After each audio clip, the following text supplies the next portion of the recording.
Welcome everybody to Community Mind Chatters. This is our 10th podcast, so it's a little bit of a birthday for us. And we're back in the room talking to, obviously we've got Vanessa from Community Mind Matters, and we've got Mark Lesage, who is here today to have another chat with us. We've done a previous podcast with Mark, and he's got so much insight into mental health and lots of experience to share. And so today he's come on to talk to us about a bit of a sensitive subject. It can be sensitive for many people. And because Mark's experienced something in his life and recently done a bit of work with Vanessa in Ascafee and done a bit of a walk to promote suicide and suicidal thoughts and actually committing suicide. So how did that come about, Mark? How did that come about that you arranged to do the walk in January in Ascafee? Well, basically, my father unfortunately committed suicide 23 years ago. On January the 15th. And obviously, being the child of a parent that commits suicide is not the nicest club to be a member of, but unfortunately, many people do become members of that club, and January is one of the worst times for people to be depressed. I think January the 17th is supposed to be the most depressive day. And it just so happened that it coincided with what Vanessa was doing with the Red Walks, which is all about getting out in January and being positive. It's all about movement, being outside, and obviously we all know that exercise is a really good way of combating depression or any mental health issues you might be suffering from. So it was just a way of getting out there and letting people know that they're not alone, and that they can talk to anybody or approach any of us locally if they wanted to. That we can actually be there to support people who are struggling with their mental health. Because with the best will in the world, I never expected my dad to do something like that. I'd never be on a list of names if I was to write people down who I might think might do it. He would never come to mind. And so when he actually attempted suicide 2 weeks before he actually committed suicide, and that's why New Year's Eve is always a bit of a non-event really for me, because all it does is signal the run up to his attempted suicide on January the 6th, and then his actual suicide on January the 15th. And the January the 6th happens to be my sister's twin's birthday. So of course it's tinged with a bit of sadness, because it always reminds me of the fact that that was the day we first realised that there was some problems with Dad, and that although he got some intervention, it wasn't as widespread as it is now, even though it's still difficult to get hold of. There was hardly any mental health support 23 years ago. In fact, it was almost a taboo subject, really. You mentioned you got any mental health problems. And as I said, the papers very kindly covered the walk for me, which was really nice of them. And I remember walking through town on several occasions, and people saw me and crossed the road. I'd seen them. Another person walked into a shop to avoid talking to me because they didn't know what to say. And later on, that same person came up to me and said, "I'm so sorry, I didn't know." I know I'm talking 15 years later, and said, "I'm really sorry, I didn't know how to talk to you after your dad did what he did." And I said, "Well, you just need to say hello, because I'm still me, and although I look like me, I'm still hurting on the inside, and it's all about knowing that people are there. I don't need them to do anything necessarily, but knowing people are there if you want them to do something. It doesn't matter what it is, but avoiding me is painful, physically moving out of my line of sight to avoid a conversation with me is hurtful. So, that was, sorry. That was quite a difficult thing at the time. But I guess what happens is when somebody commits suicide, there's a lot of we place a lot of focus on mental health around helping people and preventing them from actually committing suicide, don't we? But actually, what we need that support there for the people around the people who are left to deal with and cope with a missing, a member of the family that's actually gone through with it. And like you said, it's that how do we then cope with the aftermath of that? And a lot of the time, people put their own discomfort above the discomfort of maybe you by just avoiding it, because they just don't know how to cope with it. They don't know what to say. And it's lovely that you've expressed the fact that actually all you need to actually say is hello, and that's really simple. It's not difficult. It's, you don't have to go into great detail and say sorry about what's happened or talk about it. Just simply being there and saying hello is just the kindest gesture that you could have. Exactly. Do you want a cup of tea? Do you want a cup of coffee? Because of course your automatic reaction is to stop eating yourself and become upset and down, and you've got to be really careful that you don't end up in a bad state yourself, because you need support and looking after and caring. And at the time, of course, as I am now a single parent, I was a single parent with Jodie and Zach, and so not only was I struggling with my own feelings, but I was trying to be really strong for my two boys, I'd lost my dad, they'd lost their granddad, I'd lost my role model, all of a sudden I'm unexpectedly shoved to the head of the family almost, and I'm trying to organise these two young boys and make sure that they're okay and they're protected and cared for. And it was really, really difficult. I have to say that at the time I don't know whether I was lucky in a way, but I suppose in the fact that I was having problems at work and was being bullied in the workplace, and I'd had staff care and welfare out, and they'd agreed to set up some counselling, and the counselling actually was due to take place on the Monday morning. The dad committed suicide on the Friday.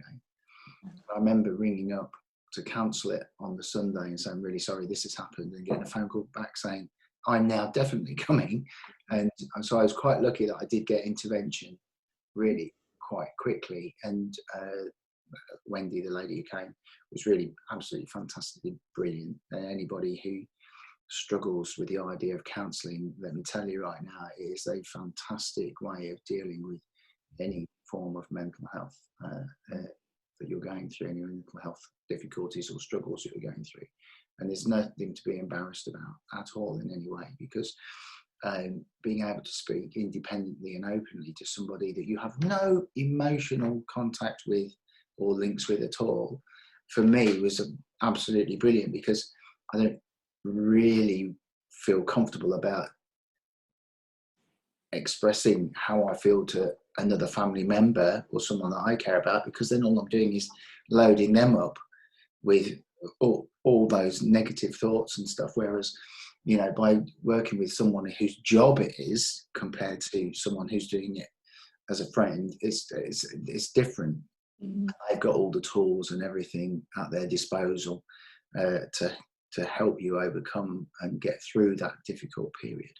So I was really lucky, and she very kindly helped my mum and my sister, and so I think it was really important that you do access that sort of service if it's available. And there's some very good services locally that are available, such as us and Community Mind Matters, and that we can signpost you to places and help you sign up for steps to change and things like that, which unfortunately takes time. There's a waiting list, but don't lose hope at Bourne are very, very good, and sometimes you can qualify for free counselling or you have a pay a lower price or whatever it is. But there are things that are accessible, and the worst thing you can do is bury your head in the sand, because it won't go away, and tomorrow it will just be the same problem but probably multiplied. So it is better to do something about it. But of course, every journey starts with being able to take the first step, and if you struggle to do that, then that's why people like myself, you, Vanessa, Jack, we're here to help you to move forward, to be able to take that big step into what can be a frightening journey, but it's a journey that's rewarding in the end, because you will be able to see where you've got to from where you were. So I think it's very important that you access the help that's available, rather than sort of like just hiding away. Yeah. I mean, I think when you are in that place where you don't know what to do, you don't know where to go, you don't know where to go for help, that's the hardest bit. It's going, right, what do I do? But once you've done it, and you've made that step, and you've got that sort of like person to speak to, and it is finding the right person to speak to as well. And I get it, what you say, Mark. I would rather spoke to a stranger. Nobody knows me. Nobody knows my family. It's completely, it's biased then. They don't have to, and once I found that person for me to talk to, it's brilliant. And with what we do, Community Mind Matters, we're exactly the same. We give those people a bit of hope. Or we might, I always signpost people on. If I can't handle it, I go, right, I know somebody that can, or if you just want me to listen to you, I can do that. It's about listening to what that person's going through, because it's not easy. It's not easy to bear all, is it, about how you're feeling? No, it is difficult, and it's tough and it's hard. And, for me, every New Year's Eve is just the same. It's just, I'm lucky. I go and play with the band, and we do stuff, and we keep ourselves occupied and stuff. But really, every January is always going to be the anniversary of Dad's suicide. Yeah, it's never going to go away. It's always going to be there. But like I said, I think it was something really positive to be able to work alongside you with the Red Walks, and try and make sure that other people, if it tragically happens to them and they become, a family survivor of someone who has committed suicide, or if they feel that they might be at risk of self-harm, that they can, approach somebody and know that, they're not alone. There are people out there who can help, and, please do contact us, because we want to help and be there for you. Yeah, definitely. So, Mark, just on where you mentioned sort of years ago, so it was did you say 25 years? 23 years, sorry. So 23 years ago, and there wasn't that support then as there is now. It seems to be that, we're, which is fantastic, we're getting to a point where therapy is considered okay and acceptable, and the taboo kind of is changing slowly, but it's changing. So if we go back 25 years ago, you had that support there from the counsellor. Is that the only support you had, or were there other ways where you could work through how you were feeling? No, there was just a counsellor who'd come through from staff care and welfare. Right. And that was it, really. I mean, there was very limited mental health services available. I certainly didn't have any other help or any other contact with anybody else. The GPs didn't do anything. So, and I think at the time it was one of those. It's still one of those things where you just got on with it, and and that's what I had to do. But I say I was very lucky to have that counsellor there, and I don't know where I'd have been had I not had that support. But it wouldn't have been a good place, that is for sure. But yeah, it was tough. But we, again, 23 years later, here I am trying to help other people alongside you good selves, you and Vanessa and Jack. And I don't really want anyone to have to go through what myself and my family went through. But unfortunately, I know that people will. Yeah. And as tragic as it is, people unfortunately still don't get the help for whatever reason it is, or feel that the world would be a better place without them, which of course is not true. No. So. Okay, so you had this therapy, which is great. What did it enable you to do differently, do you think? If you hadn't, you mentioned that if you hadn't have gone, you don't know where you'd be. What did that therapy then enable you to do or think or say differently that really helped? Well, it enabled me to get out of bed, because that's something I didn't want to do. And again, I was lucky that I'd got the boys, because I had a reason to get out of bed. But I mean, I'd cook their food and not bother about eating myself, because I just felt sick every time I did try to eat something. And eventually, over a period of time, that changed. But I'm talking about 6 to 8 weeks probably before I've really started eating properly. And my main concern was the boys, really, and my mum, and making sure that they were okay, and trying to normalise an abnormal situation. So I was trying to be dad for them. Sorry.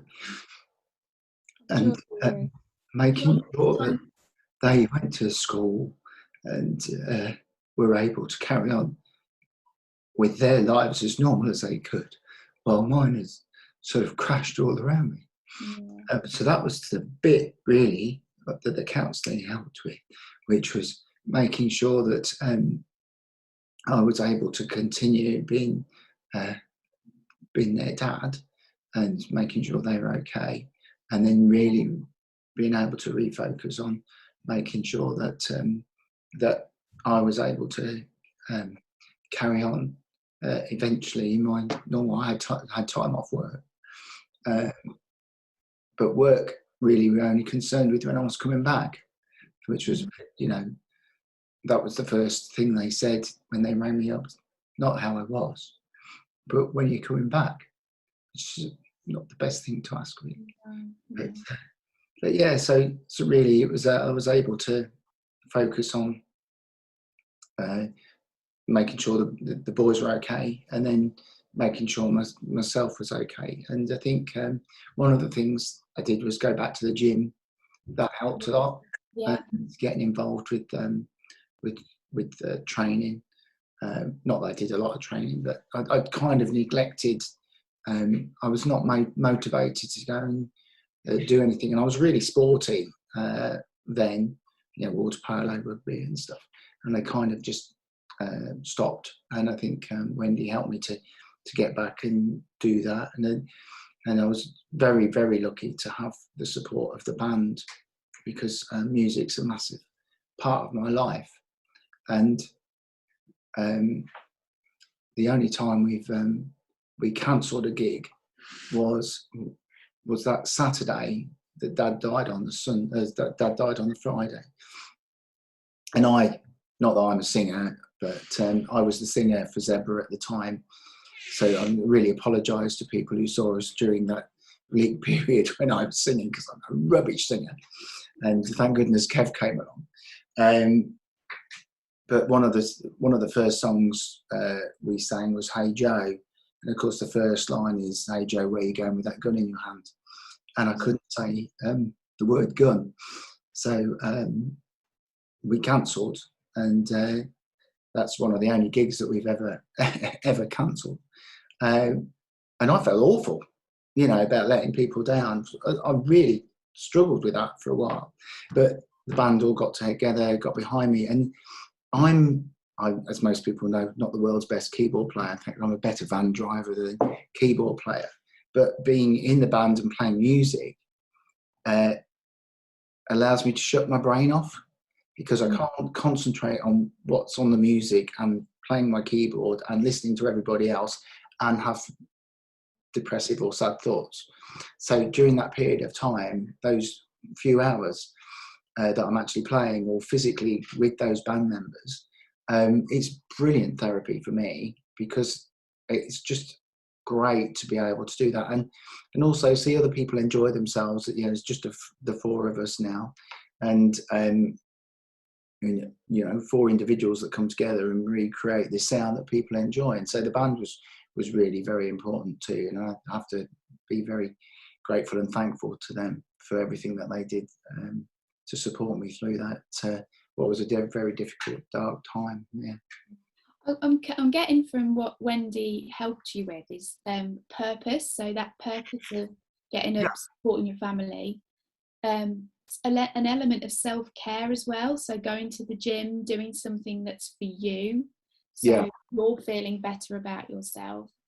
And then also connection, so connection with your band and doing something that you really enjoy, but also connecting with other people enjoying themselves. So it was that, I guess it was that movement of you slowly but surely doing some things for you that enabled you to feel a little bit of enjoyment in life. Yeah, and that's what it was. I mean, it was, I mean, when that weekend that it happened, I remember going to see the bass player, Whack, and his wife sadly passed away a few years ago.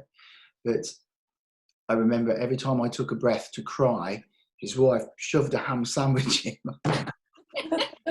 Oh.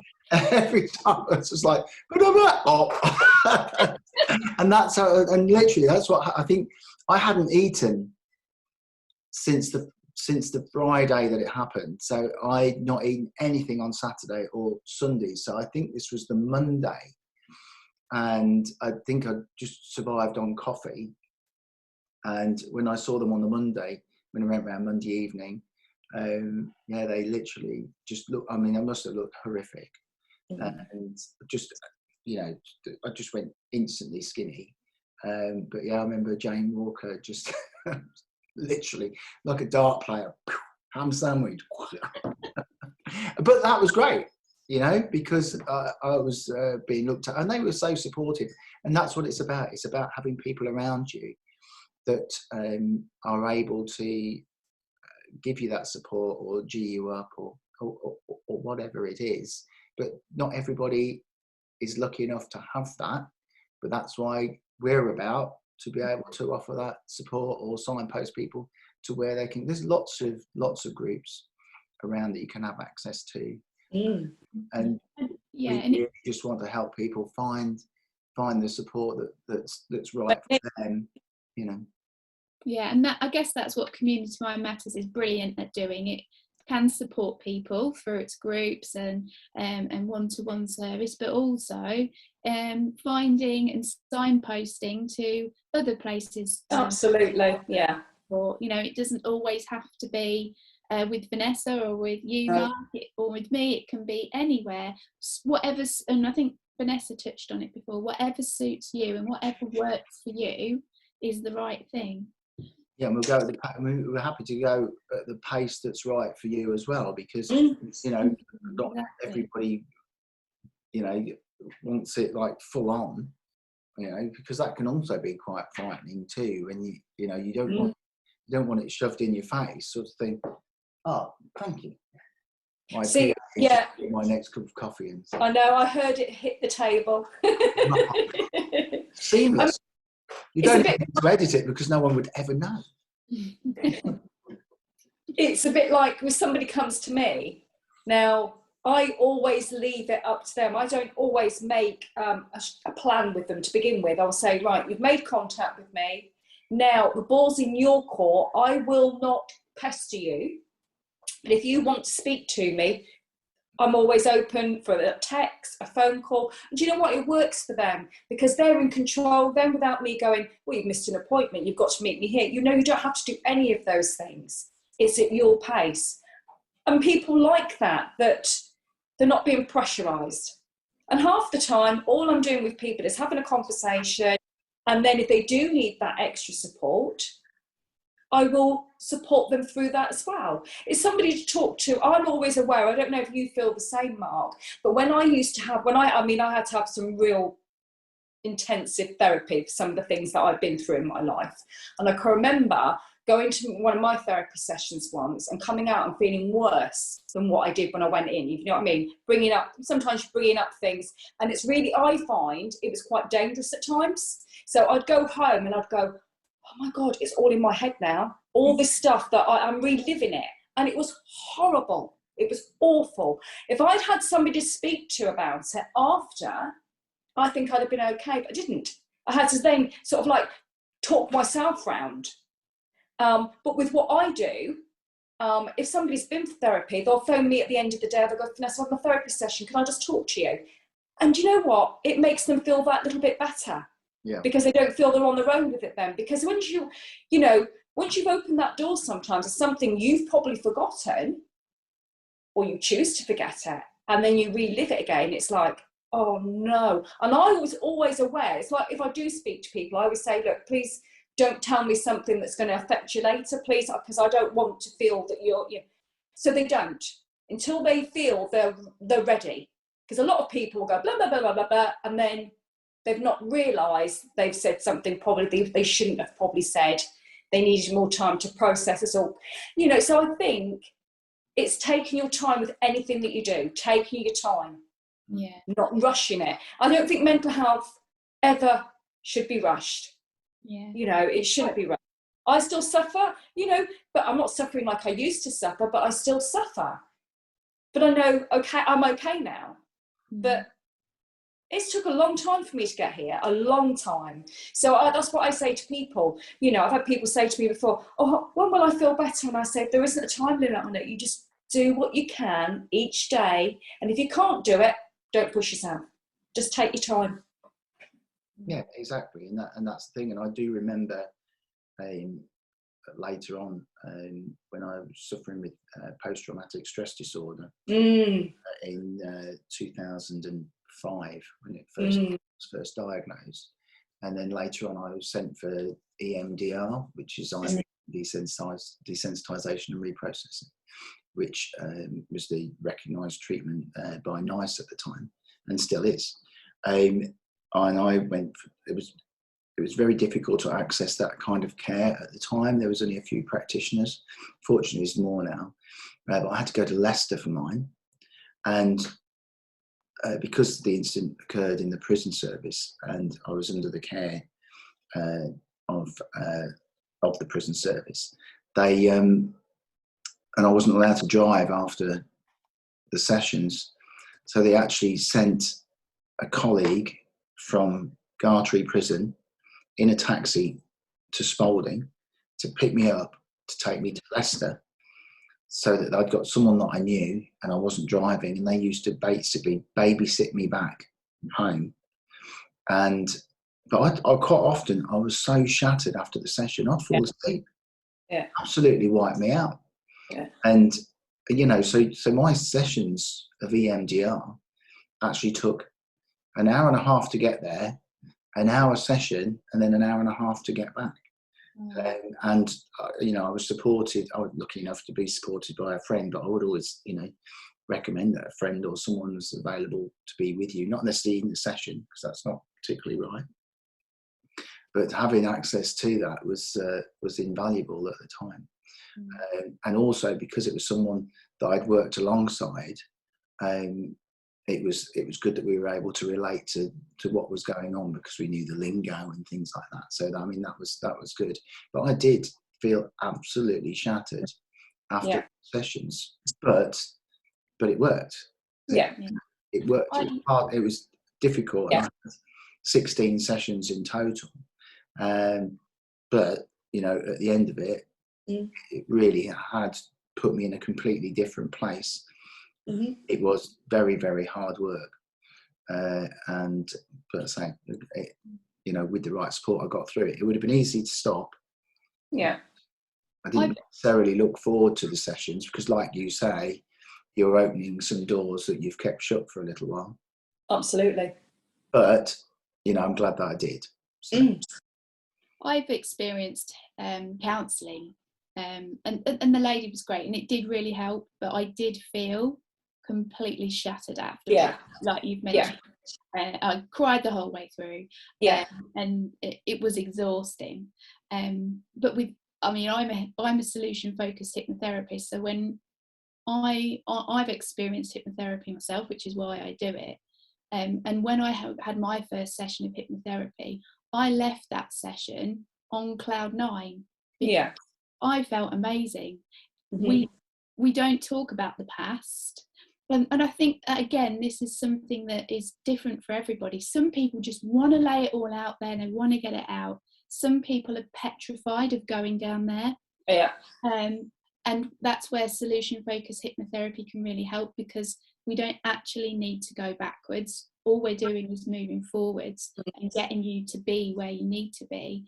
And we can do that in a really positive solution way. So when people come to see me, they don't have to lay their heart out on the line. It really is about what we need to change. So again, that's a different direction and sort of therapy that you can go through. And I obviously myself personally found that really rewarding.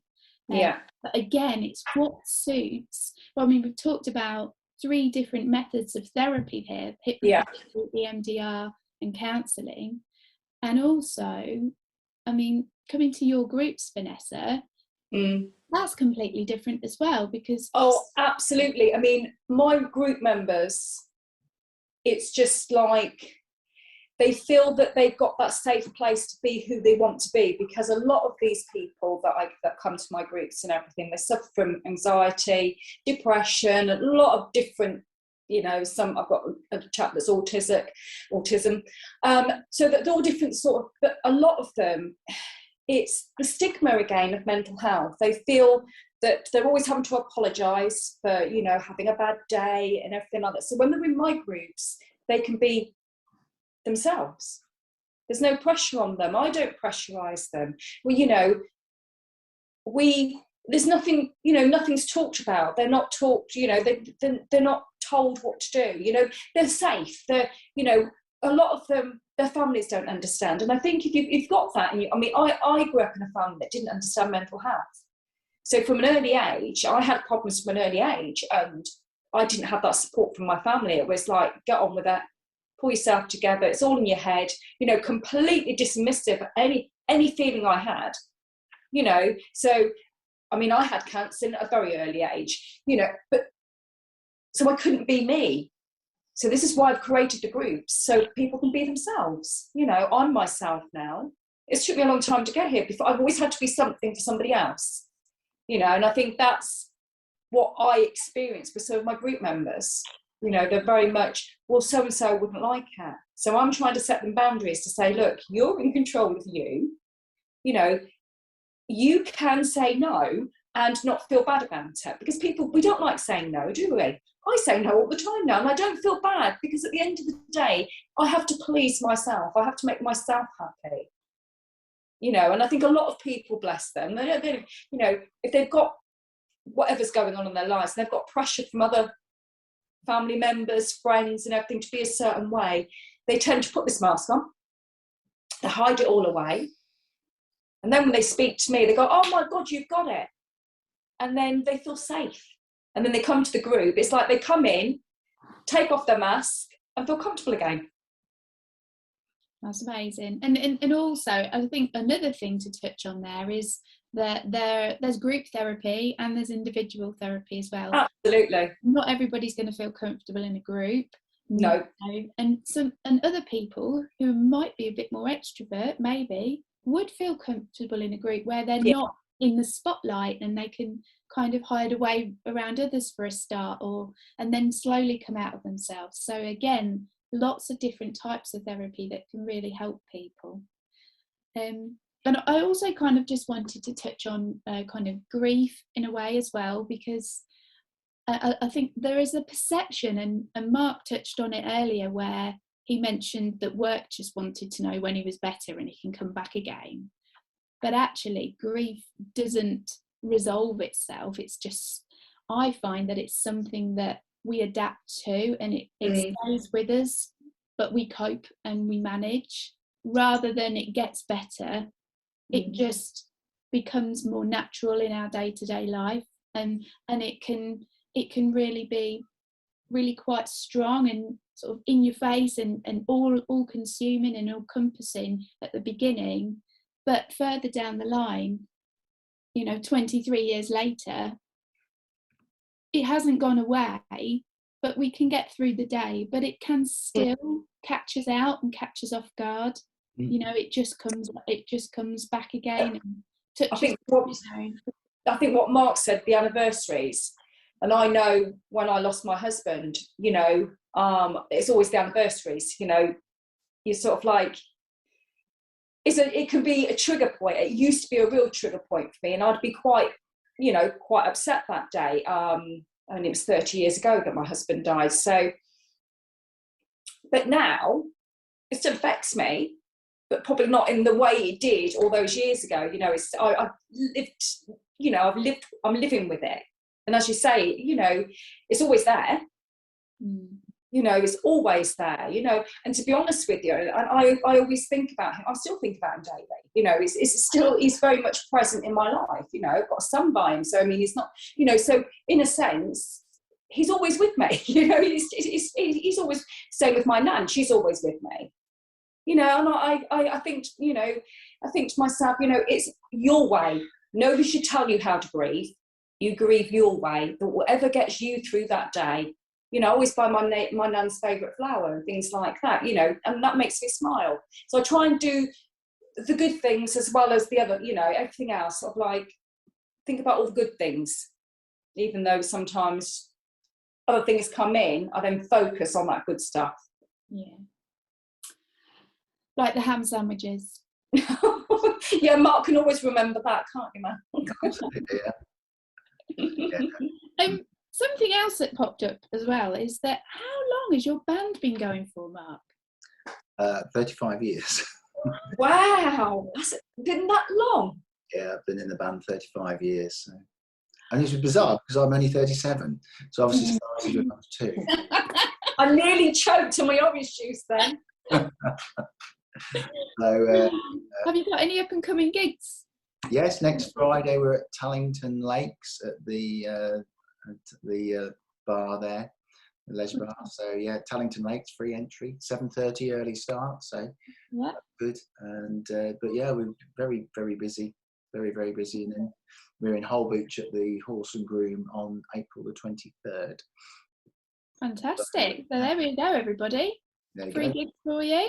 Yeah, absolutely. It's all free. Come along, say hello. We'll be there. And Vanessa, you've got some things coming up in the diary as well, I believe. Yes. Well, next month I'm doing fundraising for Samaritans. So I'm going to be doing a walk. So it's I don't know if you can see that. Can you see that? Yeah. So that's what I'm doing. So that's the steps I'm doing in 1 month. 310,000 steps. Yeah. How is that broken down? Well, it's about 10,000 steps a day. Right. I already do 10,000 steps a day I do probably, the other day I did 40,000 steps. So it's one of those, I probably can do one day and skip 3 days, So I won't cheat. So I've signed up for that, and I don't know if you can see my t-shirt. I've got my t-shirt on. Oh yeah, very nice. So nobody has to join me for that one. This is a very personal one that I want to do for people and everything, because I just think I've used this service. I've used Samaritans. I phoned them when I had a really bad day once, and they are brilliant. They did listen to me. And they were brilliant. And I think to myself, it needs more funding, I find. I mean, just £5 can, £5 for a call. There's all different sort of like charge, things on there of what the money goes to, training people, putting things into schools and things like that. And I think, putting things into schools is really, really good. I think that's where we need to start with anything with mental health. Needs to go into schools. And children need to be educated, because so many children suffer in silence. They just, they don't know their emotions. And then the parents sometimes parents don't always see the signs as well. It's very difficult. So training, having the training in schools would be brilliant. Yeah, I agree. Because then children can support each other.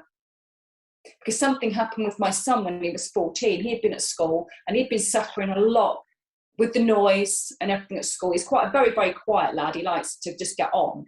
And of course, the school was so noisy for him. And he was really struggling. And he was getting quite depressed about it.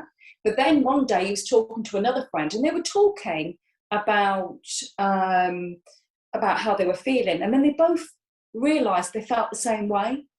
Wow. And he said, but I never knew, my son said, I never knew he felt like that. And it was just so, it was so lovely for them to be able to then talk about how they were feeling, especially two boys, because nowadays, it's very, I think men are opening up a lot more. I mean, I have more men in my groups than I do women. So that's really nice because it's, nice to know that men feel they can talk about things. But, so schools is really, I think, where more education should go. Exactly. So for me, I have got a fundraising page and everything. I shall put the link on and everything. So fantastic. And that's March, is it? Yes, it is March. Yes. So yeah. So it's not too many miles. Not like Red January. Red January, I did double that. Wow. So it's an easy challenge for you then, isn't it? This one's a lot easier for me than what the Red January one. The Red January one was tough, was really tough. Out of 25 days, I did 25 days in all. And I did 355 steps. I mean, that's just not normal. It's just not normal. And that's why I'm not very well now. Oh, brilliant. That's great that you're doing that. And thank you for letting us know. And if anybody wants to donate, then obviously that would be really appreciated. And thank you, Mark, for joining us and being so open and honest. It's really appreciated. No problem. And thank you for all the work that you're doing for us so far. Yes. Our ambassador is doing very well at the moment.